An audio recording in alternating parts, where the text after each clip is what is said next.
The Wise Wizard by Nicola Baxter. There was once a wizard who lived deep in a forest. His life was very lonely. The only people he ever saw were travellers journeying through the forest on their way to somewhere else. The wizard looked forward to these meetings.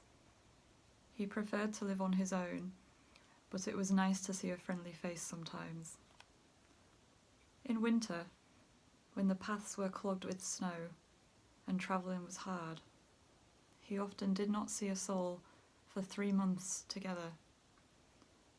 One winter's night, when the wind howled around his windows and a nasty draught was sneaking through the floorboards, the wizard heard an urgent knock on the door. At first he ignored it, assuming that it was the branch of a tree or one of the other woodland sounds that come on a windy night.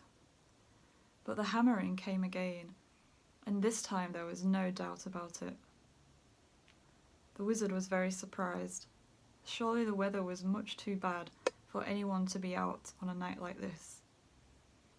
The wizard went to the door and opened it just a crack, not because he was worried about who might be outside, but to stop the wind howling into his home and blowing his papers from this week to next. But as soon as the wizard had unlatched the door, it was pushed roughly open, and a menacing figure in furs and skins strode into the room. As the icy wind blasted past him and flurries of snow blew up around the open doorway. By instinct, the wizard pushed the door shut again before he turned to his visitor. He did not feel afraid, but he was certainly wary and careful in what he said. "My name is Eyebright," said the wizard. "May I have the honour of knowing your name?" The stranger growled. "It's none of your business," he said. "Give me something to eat."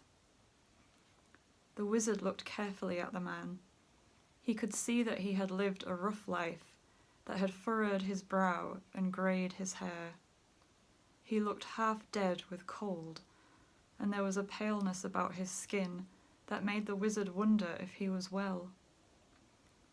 The wizard also noticed that the visitor carried both a sword and a mighty axe hanging from his belt. He had no doubt that the man would not hesitate to use them. So he went to his store cupboard and brought out bread and cheese. Then he filled a bowl with soup that had been bubbling on the stove and put it before the hungry man. The man ate as if he had not seen food for weeks, as indeed he had not. When he had finished, he lay back in his chair, exhausted, although the wizard noticed that he kept one hand on his axe handle at all times. "Have you been travelling long?" asked the wizard. "None of your business," replied the stranger again. And he promptly fell right off the chair and collapsed onto the floor. His eyes were closed and his breath came shallowly as the wizard bent over him. Eyebright could see that his first guess had been right. It was not simply cold and starvation that ailed the man. Gingerly, the wizard pulled off the sick man's great fur cloak. He gasped when he saw the deep wound in the stranger's shoulder. Now Eyebright was not the kind of wizard who does spectacular spells or makes himself disappear. He was an everyday sort of wizard, who knew a great deal about wild plants and herbs and the movement of the stars. He had studied for years to learn the secrets of living things and the world around him. As a result, he was a very wise man. For 2 months, the wizard looked after the man who had come in from the storm. During that time, the man was hardly ever conscious. In his dreams, he mumbled about battles fought and chances taken. The wizard was not at all sure that he could save the stranger's life. Very gradually, however, the man improved. His sleep became quieter, and his head tossed less violently upon the pillow.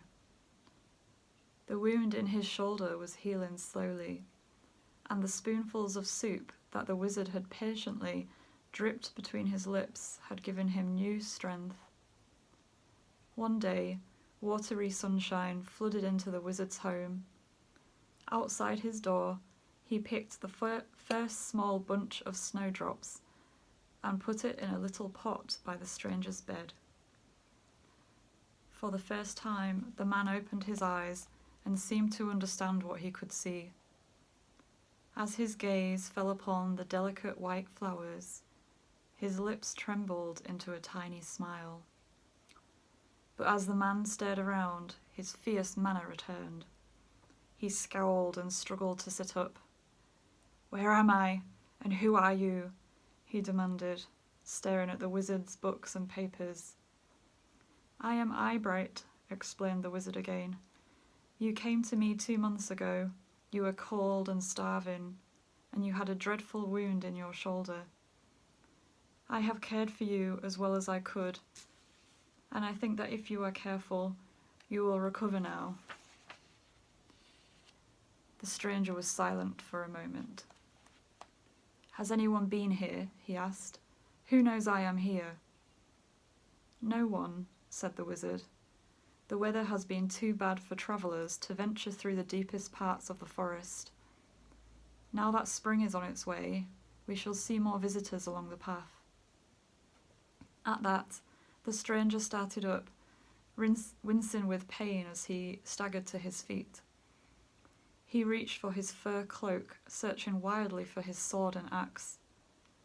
"They are here," said the wizard, holding up the weapons. "But you should not rush off so quickly. You still need rest and time for your shoulder to heal properly. If you go now, I cannot guarantee that all will be well."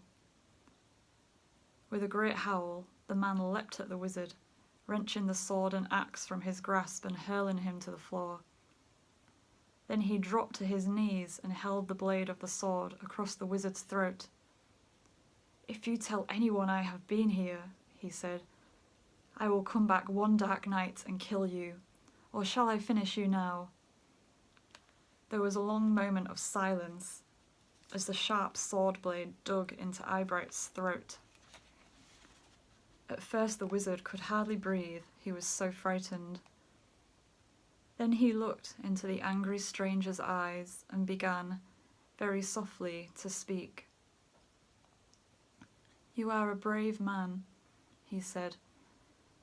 "From your appearance and the few words I understood you to say while you were ill, I take it that you are a soldier. That is something to be proud of. So I must ask you, my friend, what are you afraid of?" For a split second, fury rose in the stranger's eyes. Then he released the wizard and pulled himself slowly to his feet. He let his sword drop on the floor and moved painfully over to a chair. "Your words have pierced my heart," he said. "I am not a soldier, friend. I am a brigand. I make my living by stealing from travellers in the forest. I have killed men, and I have robbed those who could not afford to lose so much as a halfpenny. Oh, I was a soldier once, but I lost one battle after 10 years of fighting for my king, and I was punished. After that, my heart became bitter. No one showed kindness to me, and I showed mercy to no one, until I met you. There is a price on my head. Sooner or later, someone will kill me for my price, and that is all that I deserve." The wizard smiled at the stranger. "And do you plan to continue in your old life when you leave here?" he asked, pouring a drink for the visitor. "No," said the man, "for my heart is no longer in it. You have reminded me of the way I used to live, trying to do what is right, helping people where I could. I cannot go back to stealing and killing now. But it is too late for me. The next traveller to pass will recognise me for sure, and it will all be over. The king's men will cut me down. You are too weak to travel at the moment, said the wizard, but I feel sure that you could make a new life for yourself in another country. In the meantime, I think I know how we can make sure that no passerby recognises you. And that is why, when travellers stopped for a drink and crust of bread at the wizard's door that spring, they found the wizard seemed taller and stronger in his robes, though he was as kindly and welcoming as ever. In midsummer, the wizard and the brigand parted company. No one would have recognised the clean-shaven man in forest green who strode along the path towards a new life. The wizard watched him go with a smile. Then he went back to his quiet and sometimes lonely ways.